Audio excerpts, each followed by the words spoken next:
My name is Tiara Johnson. I'm a PhD candidate here at Newhouse, and my research looks at minoritized identities, more specifically representation, stereotypes, stigmas, and how that all plays out in entertainment media.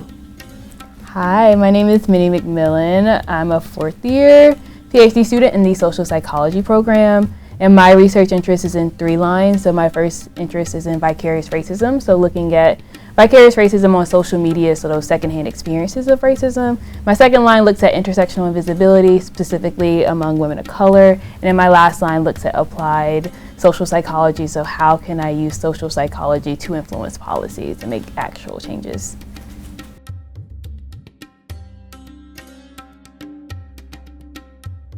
And for me, it started really in 2020. So I was at Georgetown. I was getting a master's in public relations and corporate communications, but that was during the pandemic. So there were a lot of corporations, even Georgetown itself, saying like, we stand with you, we hear you, we're listening, and all that good stuff. But what I was seeing in real life, so back at home in Atlanta, was the real implications of the pandemic on the Black community. And for me, I wrote a book about it, but I was more interested in getting the research aspect of it, right? So I wanted to come to Newhouse originally because I had this idea of empathetic communications, something that I felt like was missing from the conversations around sensitive topics around mental health, specifically in the Black community. And so luckily I ended up here in Newhouse, which is clearly the biggest media school we could find. And so I've been very grateful to kind of find my wheelhouse where I'm still able to look at mental health. So I'm looking at Black female therapist representation for my dissertation, but I'm also able to, like I said, add this media, entertainment media, more specifically television for me on top of that, and still kind of help find or help seek out answers for my community as well. I think, why am I here? So for me, my research focuses on vicarious racism on social media. And a lot of people would assume that I'm thinking about, or the reason why I'm focusing on it was because of George Floyd. But for me, it happened between 2014 through 2016, where we saw this influx of police brutality, not just among Black men, but also Black women. So what really stood out for me was Sandra Bland. And that was the moment where I realized that I am watching this happen. I'm watching, specifically, I remember there was an image circulated on social media that was like, here's an image of her alive, and here's maybe images of her potentially not alive anymore. And I just remember thinking, what is happening for those people who are perceiving those two images? And that motivated me to look at the consequences of vicarious racism on social media, specifically among Black Americans. And when I say consequences, I'm thinking about affect, so emotional affect. Are you angry? Are you fearful? Are you worried? But then also, what are the cognitive consequences that are happening as well? When you have that depletion in your cognitive resources, are you less likely to be able to perform certain functions into your everyday life because you're ruminating over it? So my research kind of like came from 10 years ago when we saw this influx of police brutality on social media. And I'm here because social psychology and studying social psychology is the best way to do it. But my research had that cross intersection between communications and psychology.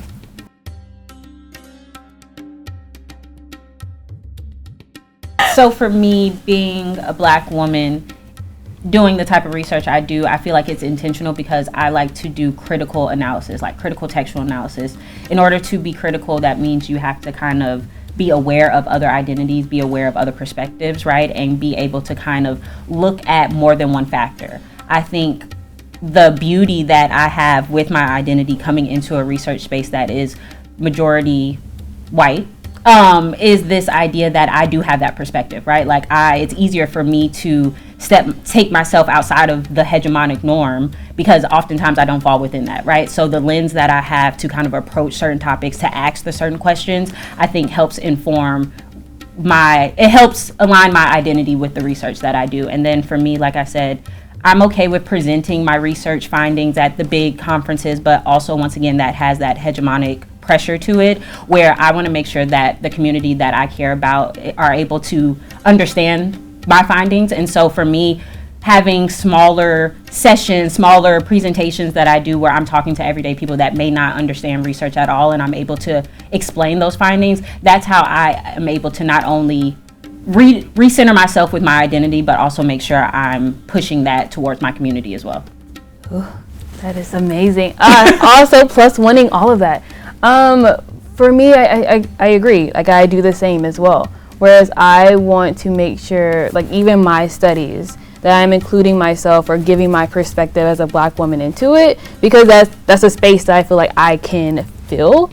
And for me, I think, going along the same sentiments, when I'm presenting my findings, I don't want it to just be on these paywall journal articles. I want to publish my findings and disseminate it across other streams. So I'm thinking about posting on Medium about my findings. Like, recently I did a blog post about implicit biases in maternal health and how psychology kind of plays a role into what we can understand about implicit biases in pain perception research. And so for me, it's about not only just finding my position and my perspective and including that into my research, because I was so interested in Black women being victims of police brutality, or Black women also being part of intimate partner violence. Why are we not talking about missing and murdered Black women and missing and murdered Indigenous women? So my research follows along that as well. And so, to just conclude, the reason why I wanted to do this and how I place my identity in this is just I want it to be accessible to because I've been in the other side of it where I wasn't able to access it. So I hope that answers your question.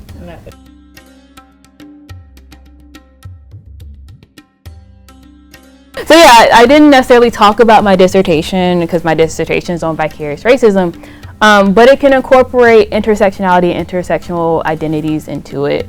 So specifically, my dissertation research I'm planning to look at how people talk about their experiences with discrimination, and how I want to do it is to have multiple conditions. So one condition will be a Black woman talking about her experiences with discrimination, a Black man, and then a control with the white man talking about their experiences of something.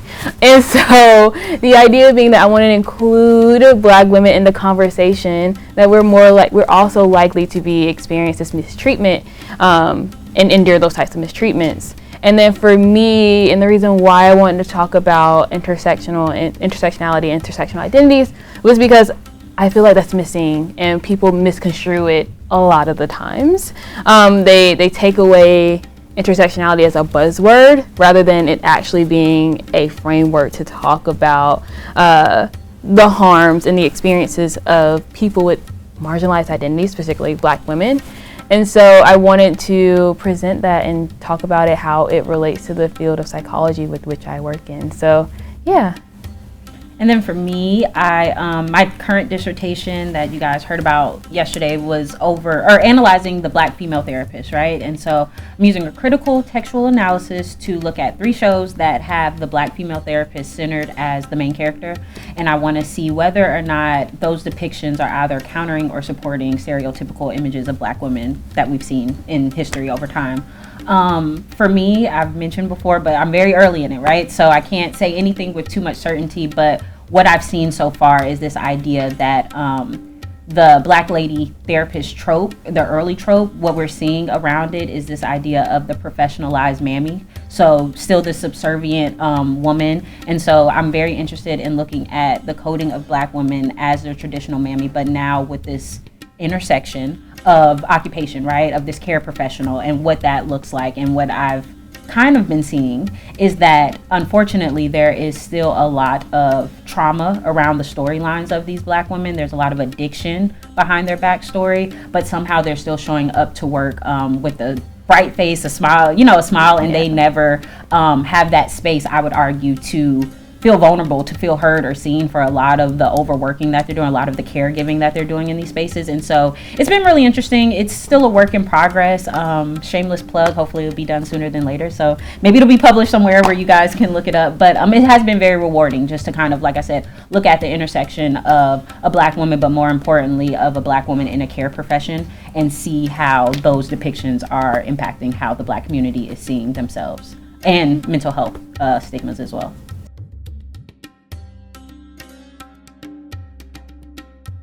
Yeah. Okay. So for me, representation in the sense of media, right, in the sense of the research that I'm doing, means having diverse experiences showcased, right? A lot of the times in media and television, we talk about how you have this same single narrative, especially even of the Black experience, right? It always is a attached to trauma. It's always, once again, attached to struggle. And for me, representation is being able to acknowledge that Black experience is not a monolith, right? It doesn't look the same.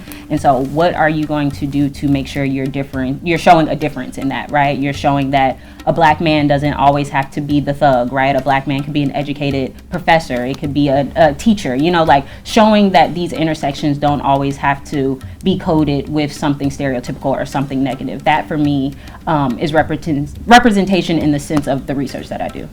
Ooh, I like that a lot. Yeah, representation for me is also about this inclusion of diverse backgrounds, thoughts, experiences, but also just being able to see yourself and being able to feel heard and supported. And for me, I think in my journey of getting here, so often I felt like I didn't see myself in like professors. I didn't see myself in some of the research that was being conducted. And so for me, it's about putting myself in positions so that another student can see me and be able to identify with my experience of their own. Because I guess so long has there been times where people just didn't feel included and feel excluded. And so representation for me means being able to support someone so they can feel seen and heard, especially in research and academia. That can be hard when you're at a predominantly white institution as well. So if I can just be an inspiration for the next social psychology communication scholar undergrad student, that is a fulfillment of mine. Like,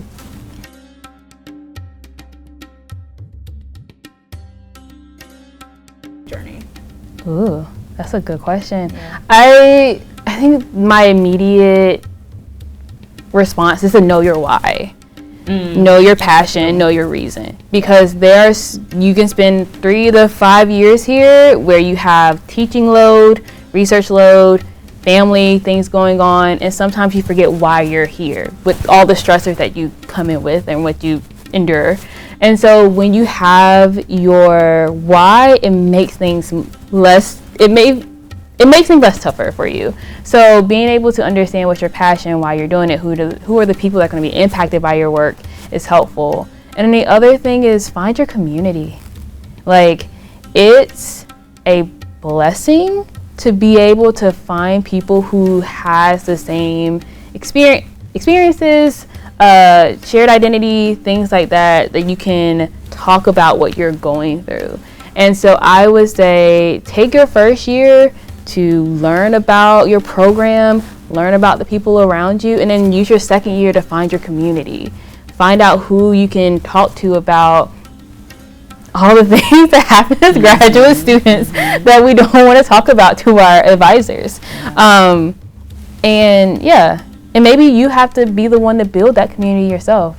And if you're willing to do that, I totally suggest you to be the person that starts finding that community for some other people.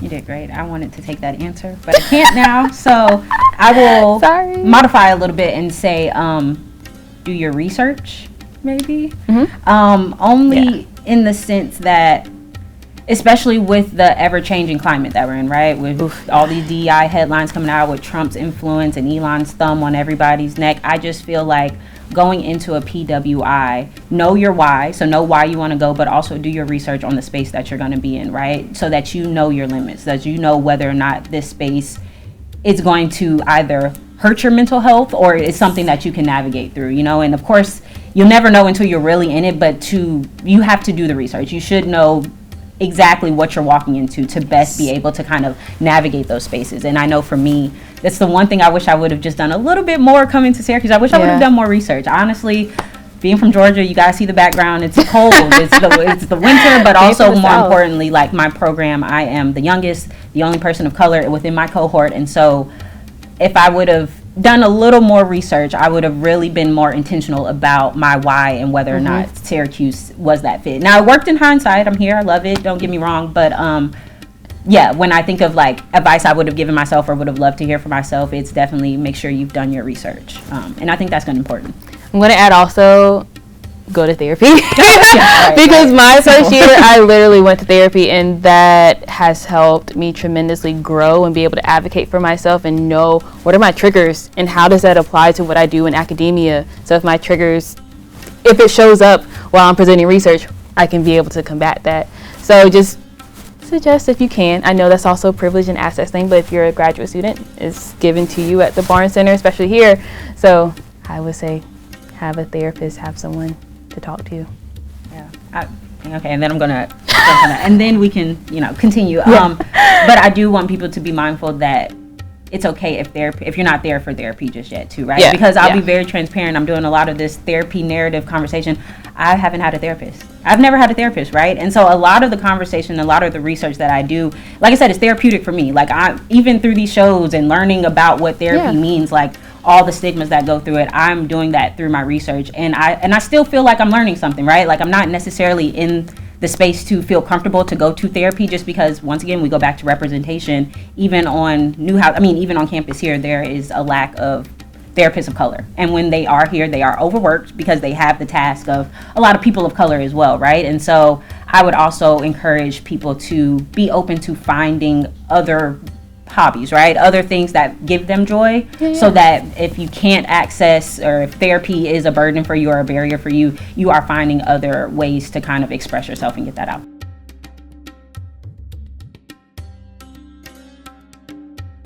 Yes, I'll start really quick, only because like I said, I'm doing research, but I'm also teaching a diversity course as well, right? And so it's very taxing sometimes to feel like you have to over-explain your why, like why you're doing this, why this is important. Like even today when I was doing my presentation, I spent, out of a 10-minute presentation, a solid 4 minutes explaining the why, right? Like making sure everybody understood why I was looking at Black female therapists, why that was important, why the mental health need was important in the Black community.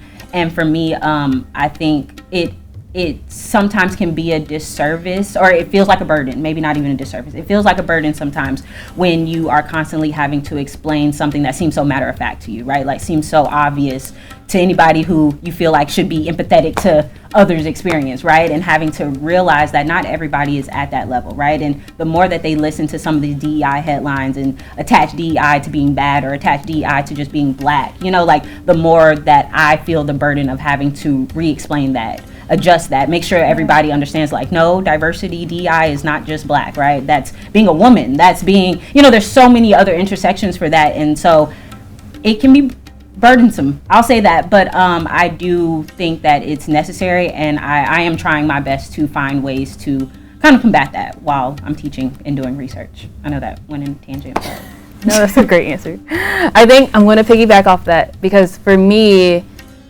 that consistently having to tell people the importance of my research, particularly when it pertains to Black people, is this kind of idea that me search is wrong, that I can't have a voice, or I can't be able to conduct research about Black people because I am Black, or I have to give more explanation why it's important, going back to your point.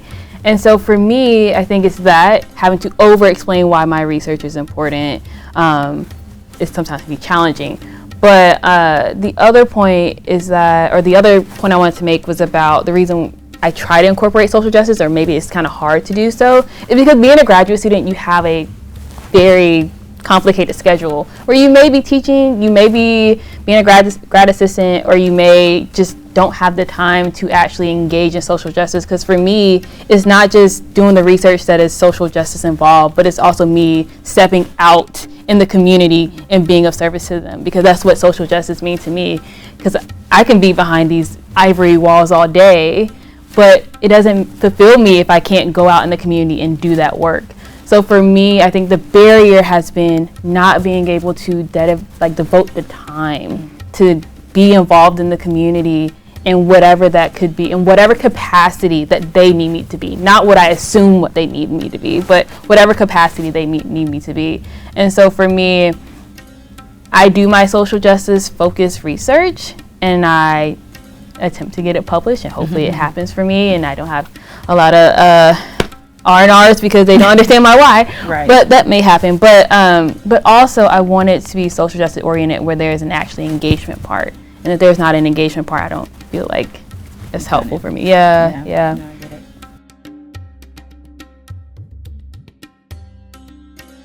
I'm gonna be honest with you. My mom told me when I switched over from pre-med to psychology, she told me like verbatim, you have to get your PhD.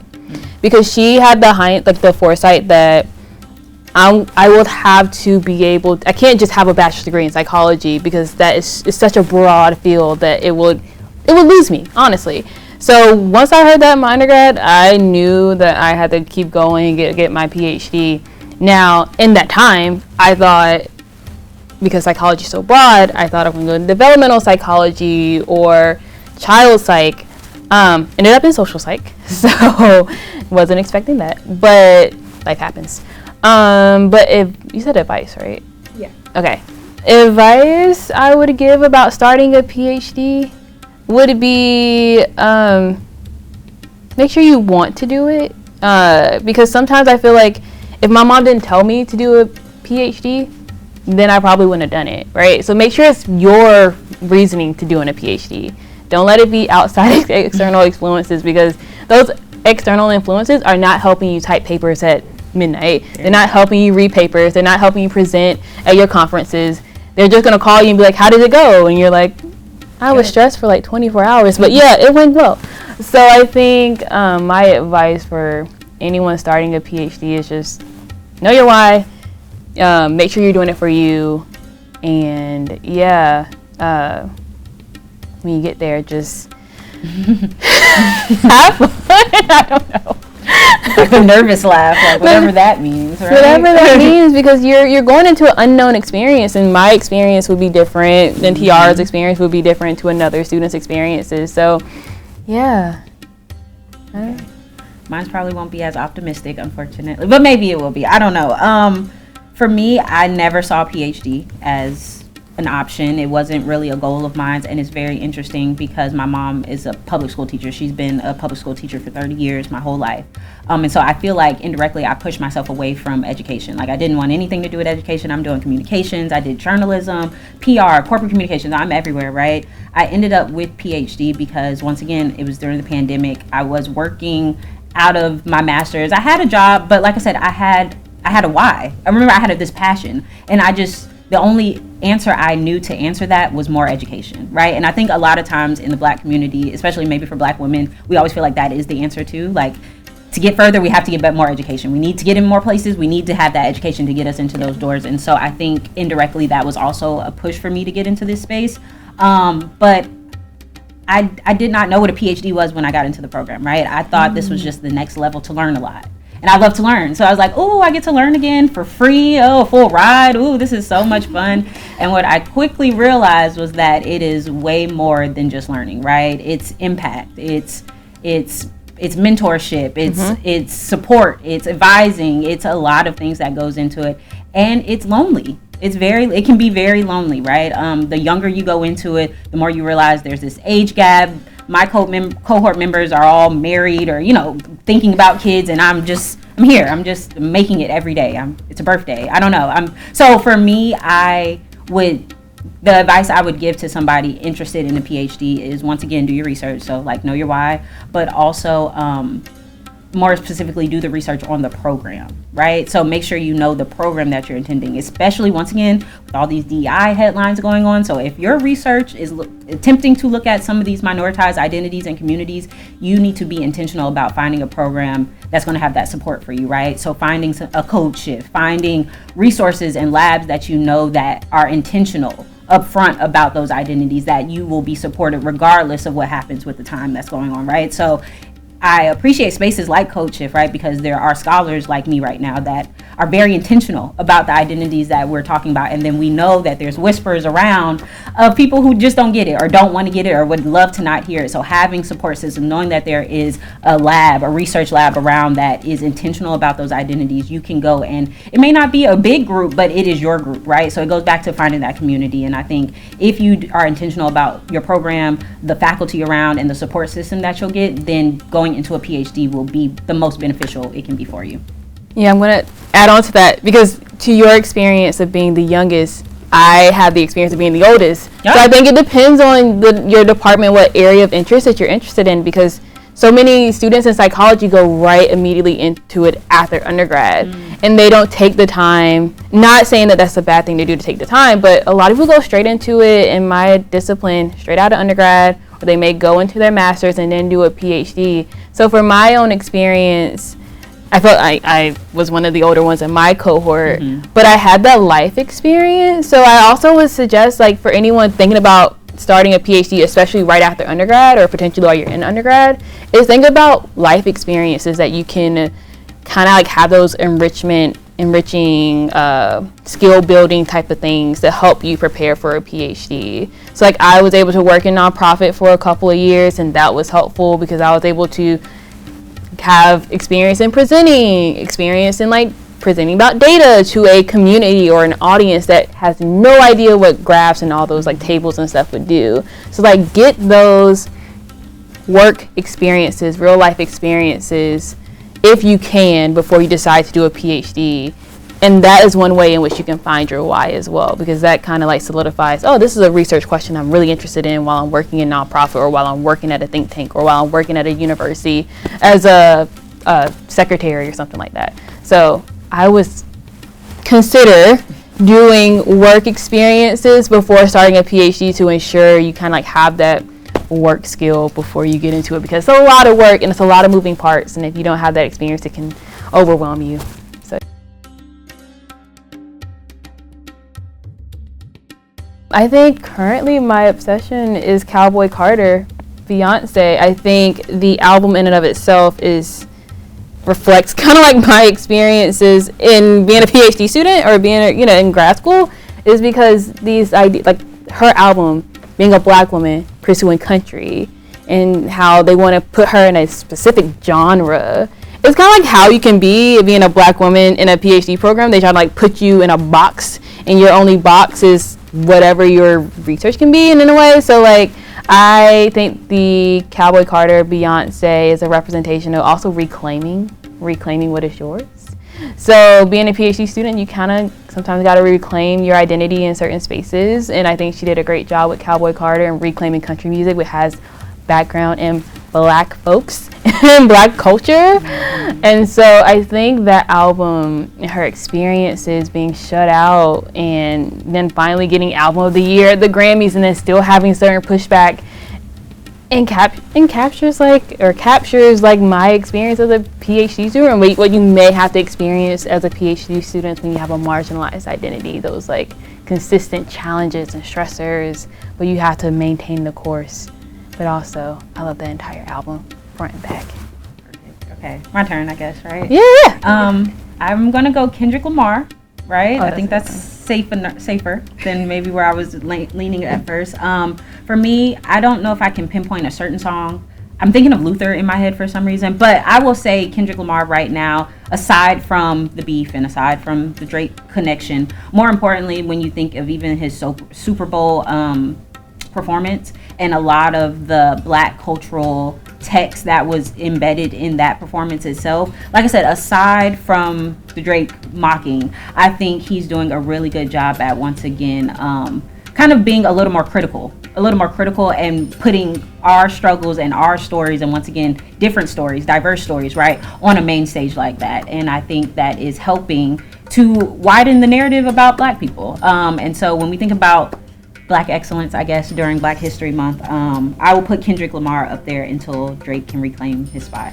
Yeah, I think Kendrick's a great answer, because I think the Super Bowl performance, and then I'll stop, is him holding a mirror to America. Like, here's how you think black people are, right. Here's how you think black culture is, and I'm going to put it in the forefront, and I'm the wrong person to do it, but I'm the right person to do it, actually. Yeah. And I think, to your point, I think that's a really great option. Beyonce and Kendrick is doing a great job. They would have been good together. Yeah, pointing a mirror at a mirror. Hi, my name is Srivi Ramasubramanian. I'm the director of CodeShift, a collaboratory for data equity, social healing, inclusive futures, and transformation. Thanks for watching Chai with Srivi.